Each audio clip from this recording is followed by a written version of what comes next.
long does it take to teach brotherhood? We've been at it since the first slaves came here 343 years ago. The United States took into effect the Jim Crow laws in 1876. These laws racially segregated public facilities in the southern states of the former Confederacy. In the years following, African Americans were treated inhumanely. In the late 1930s, many of them lost their homes due to fraud and acts of mendacity. Archibald Carey Jr. was an African American pioneer who worked to ensure minority choice of employment. His objective led to a transformation in the federal government's involvement and responsibility in ending discrimination in political industries. I was a little girl, he always told us that the whole purpose of our existence, our family, was to be a bridge between the races, and that it was our responsibility to make the world a better place. Archibald J. Carey Jr. pursued broad-based involvements in ministry, law, and politics to seek the elevation of African Americans and trained formally on all of these fields. Dennis C. Dickerson, author of African American Preachers in Politics, The Careys of Chicago. As Carey Jr. sought to create a difference in the lives of African Americans, he stepped into the light of local politics.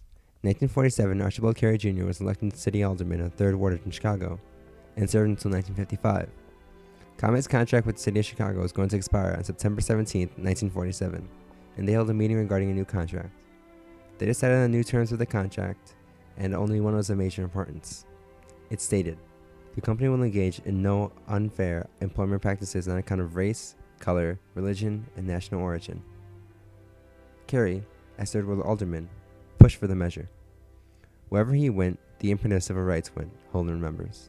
Merriam adds, it was one of the few areas of this franchise where we, the City Council minority, prevailed. A clause regarding the equal employment opportunities in 1947 was a very controversial issue. The document notes its importance in stating that a clause similar had not been passed federally, nor had it been recorded in any other major city. Archibald Carey's work against discrimination became his defining feature. When a critic denounced the Mayor's Commission on Human Relations and implied its extermination, Carey opposed the idea. He described Chicago as a cosmopolitan community of many races, creeds, and nationalities. One of his most important efforts focused on the elimination of racial segregation in Chicago housing. In 1945, Chicago's National Association for the Advancement of Colored People was only given about $5,000 to help with legal challenges regarding covenants, but needed 5 times the amount. Carey volunteered to raise money and joined a citizens committee that sought to expand public housing for blacks.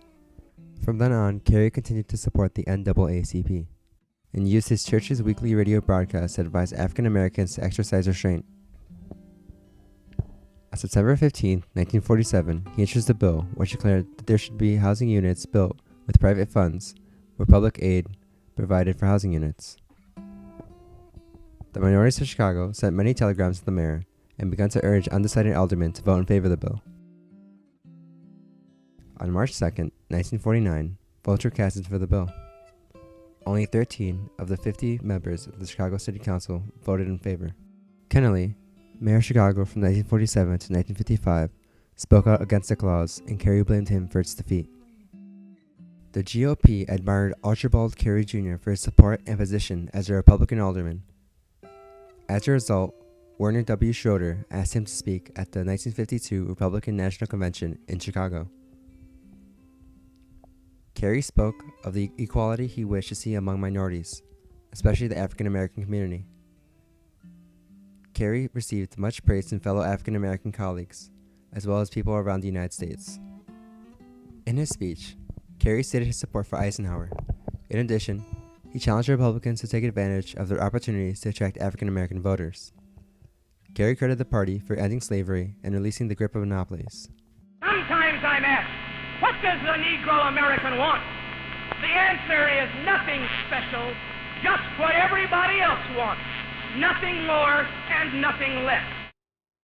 The Republican candidate during the 1953 presidential election was Dwight D. Eisenhower, who opposed the use of federal power to protect civil rights of minorities.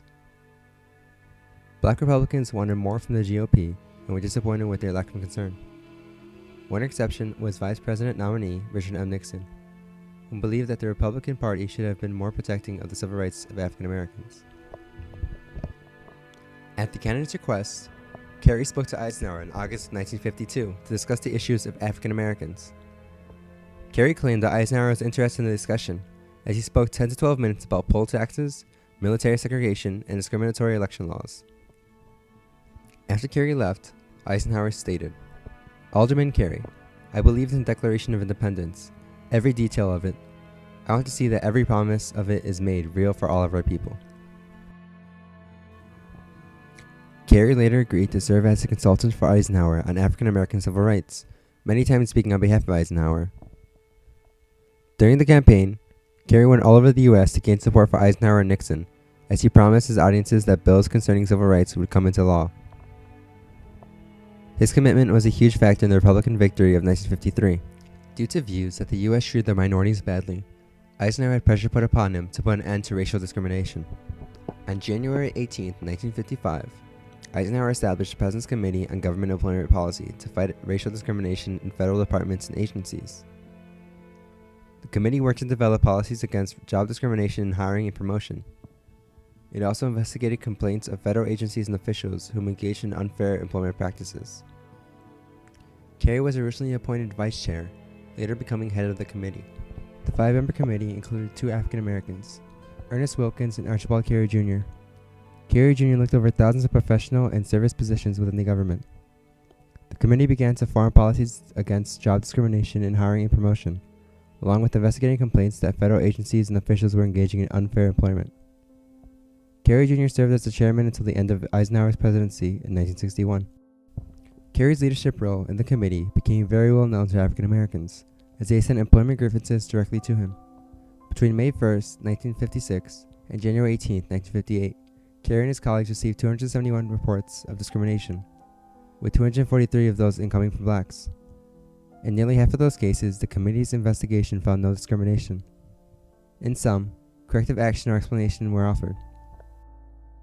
The committee gave advisory opinions in 70 cases and recommended corrective actions in 16. The committee's effectiveness was limited because it lacked enforcement power. Kerry was not concerned with these restraints, as he possessed a passion for exposing misconduct and subjecting perpetrators to the scrutiny of his committee and sanction of public censure.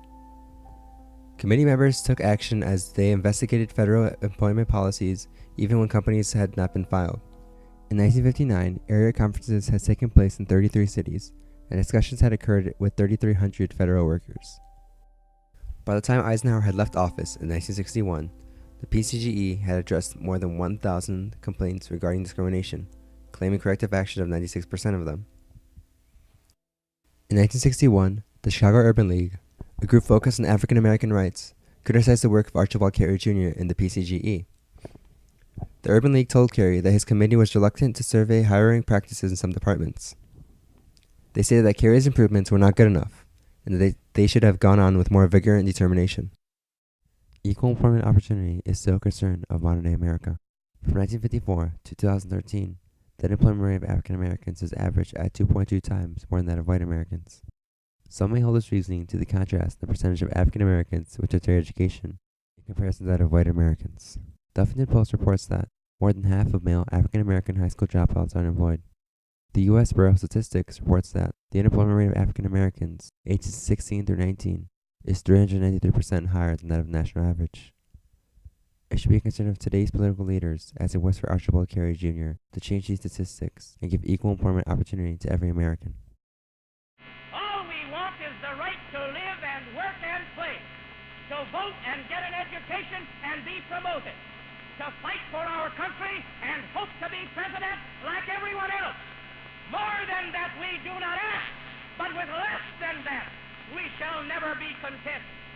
We Negro Americans sing with all loyal Americans, my country 'tis of thee, sweet land of liberty, of thee I sing. Land where my fathers died, land of the pilgrim's pride, from every mountain side let freedom ring.